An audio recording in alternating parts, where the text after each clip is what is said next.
Hello.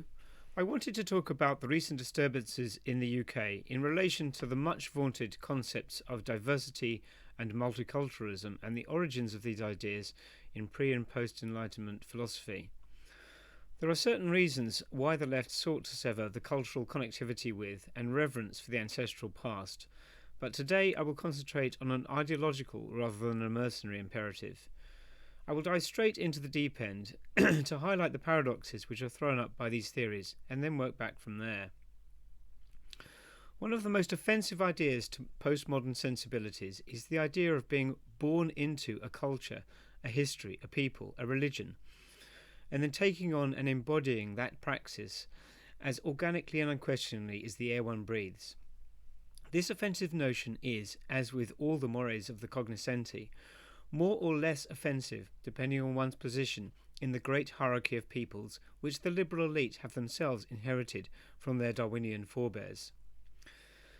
Thus, these ancestral predilections are less offensive and even to be applauded with regards to Amazon tribespeople, Yazidis or Tasmanian Bushmen, the preservation of whose traditional ways is deemed to be laudable in its authenticity. It is most offensive with regards to such folk as Irish Catholics or English Plymouth Brethren indoctrinating their large families into the dark arts of ancestral oppression. It is controversial to say it, but this dichotomy is observable even within supposedly traditionalist Christian spheres. For example, the distinction between cradle and convert churchgoers in the Orthodox and other churches in the West. Western converts to Orthodoxy may not like it, but in some ways at least, they themselves are products of the globalized multiculturalism they so abhor. In pre-industrial Britain, no ordinary person, or even extraordinary person, would have dreamed of converting to Eastern Orthodoxy. At most, they might have been tempted away from the established church by one of the homegrown nonconformist movements. But nowadays in the West, everyone is supposed to choose their own way from a smorgasbord of cultures. It is all part of the elevation of the individual I, which, in the words of the New York poet Delmore Schwartz, puts the ego always at the wheel. It is immediately obvious that such an approach to life contains an impossible contradiction. Cultures do not appear from nowhere, but are themselves mass developments over epochs, in which the individual is simply a minute and insignificant link within a vast web of ancestral time and sacral space. This is why the attempt of, especially young Western people today, to choose a culture, or more likely a mishmash of cultures, is not only doomed to failure, it is in fact impossible. The giddy rootlessness which results is immediately evident in the way the chattering classes stuff their houses with bric-a-brac from ancient cultures from all over the world. Theravadan Buddhas stand next to statues of saints from churches which have been turned into restaurants or mosques. Behind this craving lies an unquenchable thirst for authenticity, which has been severed from its ancestral connection and wanders about, latching onto anything with a patina of history. Such an approach to culture has its origins in the secular Enlightenment, and it is therefore no surprise that such people carry with them a hedonistic and secular attitude to their new culture, or lapse into ultra-rigidity, so-called convertitis, in an attempt to build the deep roots which are organically absent.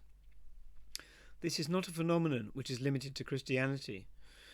Recently, cradle Buddhists in the East have been fighting back against the secular commodification of Buddhism in the West, which has turned it from a totalizing religion with angels and demons into a kind of anodyne well-being philosophy. What lies at the root of this hatred of the past, in which the individual was simply a link in the chain? To understand this, it is necessary to look at the whole concept of the individual as tabula rasa, blank slate, which emerged in the pre-Enlightenment and also the development of the cultural Marxists in the last century. Locke's concept of the human mind as a white paper void of all characters and without any ideas pushed the importance of education to the forefront. This is in part because the Lockean theory of human nature as tabula rasa came at a time of intense interconfessional strife and societal chaos. Order still needed to be upheld despite the malleability of the human mind, and with that Locke developed his ideas of the natural law and above all education. Many of the pre-Enlightenment and Enlightenment philosophers may not have intended it, but the applied consequence of their elevation of the individual broke him free from connectivity to the past and future. This revolution was countered in a famous passage by Burke in his critique of the French Revolution, which I will now read. Society is indeed a contract. It is not just a partnership in things subservient only to the gross animal existence of a temporary and perishable nature.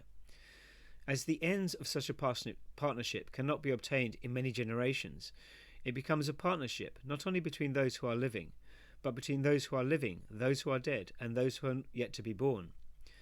Each contract of each particular state is but a clause in the great primeval contract of eternal society, linking the lower with the higher natures, connecting the visible and invisible world, according to a fixed compact sanctioned by the inviolable oath, which holds all physical and all moral natures each in their appointed place.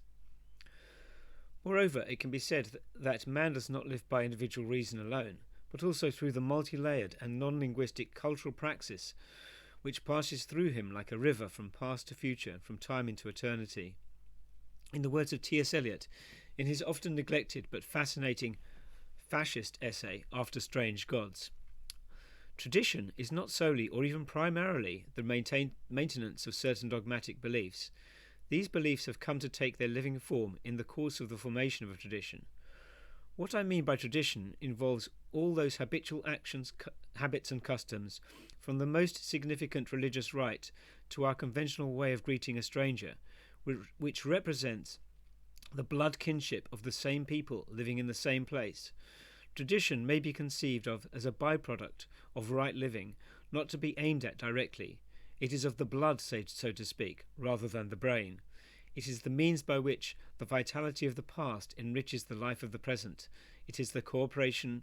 In the cooperation of both is the reconciliation of thought and feeling. From these two passages we can see how the radical left would rebel against these ideas. In some ways, all leftist thinking is rooted in the hubristic fist of the individual ego, raised against God and the ancestors. Albert Camus described this mentality well in his philosophical texts, stating that if God did exist, we should have to abolish him, and that it was necessary to live as if one's very existence is an act of rebellion. In the 20th century, the brilliant Marxist thinker Antonio Gramsci developed his theory of cultural hegemony. Far from ridiculing the Catholic Church, Gramsci was in awe of its ever-inventive flexibility in combating the changing times. The Catholic Church countered the elevation of individualism, having also, it has to be said, created it, and the rise of secular education with the Jesuits. And thus education became perhaps the prime battleground between the Church and secularism, even into the culture wars of our own times. Gramsci placed enormous value on mass secular education, stating, "The school combated folklore, indeed every residue of traditional conceptions of the world. He was generally opposed to the coercive policies which resulted from violent revolutions. Instead, he proposed that education would pave the way for the cultural transformation to socialism. He states, "We have established that philosophy is a conception of the world, but also, above all, as a cultural battle to transform the popular mentality and to diffuse the philosophical innovations which will demonstrate themselves to be historically true, to the extent that they become concretely, i.e. historically and socially, universal." So what becomes universally accepted, hegemonic, is by that very fact the truth. So where does diversity and immigration fit into this? The new elite sees diversity as a stage on the way to universal socialism. It is often noted that the policy of mass immigration was a deliberate act by the post-war liberal elite to destroy conservative opposition from below. This was, of course, true, but it was much more than this. Behind the political policy of immigration lies the philosophical conviction that all cultures are relative, that historical connections through time and place are essentially meaningless. Recently, I experienced two encounters which encapsulated this mindset. In a correspondence with the British Museum, I queried the way that Christian relics were displayed in an exhibition and was told in a rather passive-aggressive way, and here I quote, "These come from the many of the world's 4,000 plus religions." Here my Christian proclivities were being firmly put in their place by my liberal secular masters. "And we take care to treat them and those who venerate them with respect. Although they are religious objects, they are shown here as historical pieces in the context of the cultures that made them. With so many beliefs represented in the collections of the British Museum, it is not possible to treat them otherwise. Our labels have to be written for everyone, people of all faiths and none." Similarly, at a talk in Pushkin House about the destruction of Christian heritage in Kosovo, without a doubt the greatest cultural atrocity in Europe since the Second World War, a young secular Slavic woman made the comment rather petulantly, "So what if these churches are destroyed or turned into mosques? This is just cultural change, and it's always happened and always will." These two views encapsulate the view of the essential meaninglessness and relativity of all cultures. The idea that connectivity to historic place through time matters is anathema to these worldviews. This is also why nationalism was also ultimately rejected by the left. After all, nationalism, as we know, started on its journey as a cause célèbre of the left, but it, like diversity, was only a stepping stone on the way towards the utopia of the famous John Lennon song, "A world with no culture, religion or history."